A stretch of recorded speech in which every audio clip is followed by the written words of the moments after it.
de las hormonas más relevantes que tenemos porque yo siempre hablo de ella como la directora de orquesta, ¿ya? Ella va a estar encadenada a un montón de hormonas y hay que tenerla trabajando en su justa Sí. medida, ¿ya? La insulina se activa cuando el cuerpo sensa glucosa alta, ¿ya?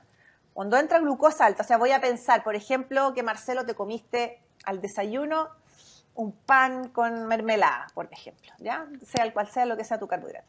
Ese carbohidrato es un carbohidrato que está entrando, un carbohidrato compuesto al cuerpo, ¿ya? Ok. Son varias moléculas juntas de glucosa. Cuando entra a tu estómago, recién ahí se va a separar en la glucosa final, la molécula final, y esa va a entrar a la sangre, ¿ya? Hasta ahí todo bien, ¿ya? Como se levanta la glucosa en sangre, o sea, tengo una glicemia más alta, la insulina se activa. Ya. ¿Qué hace la insulina? Llega a la célula y les dice, abran la puerta para que entre esa glucosa, ¿ok? Hasta ahí vamos, todo bien. Pero ¿cuál es el punto? La célula va a tomar muy poquito de glucosa porque necesita realmente poco para funcionar. Y el excedente lo devuelve. Y ahí la insulina dice, ¿qué hago con esta glucosa que está sobrando?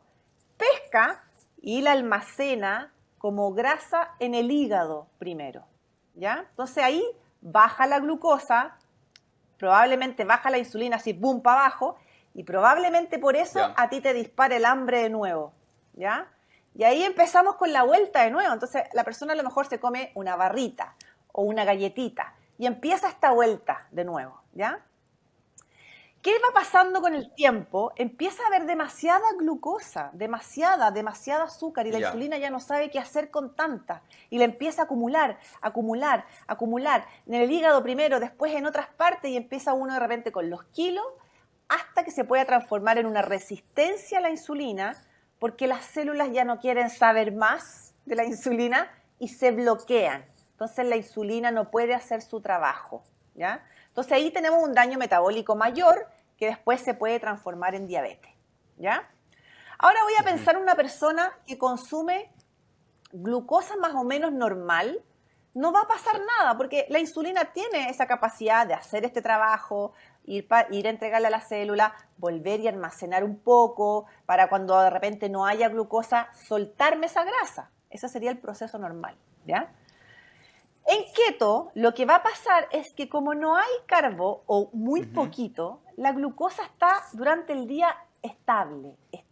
Se activa cuando comemos, se estabiliza, estable. El hígado está funcionando más tranquilo, entra más grasa y la descompone y saca la acetona. Y así funciona. Y esa es la armonía del cuerpo.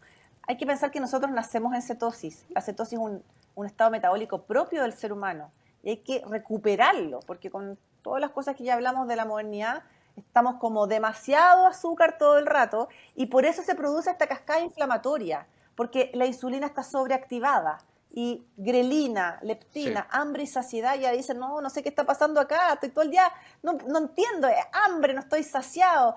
Después el glucagón nunca se activa para soltar las grasas, entonces empieza una cascada inflamatoria que se Exacto. manifiesta en distintas partes, desde los kilos, dolores de cabeza, dolores articulares, depresión, acné, psoriasis, todo está conectado, todo.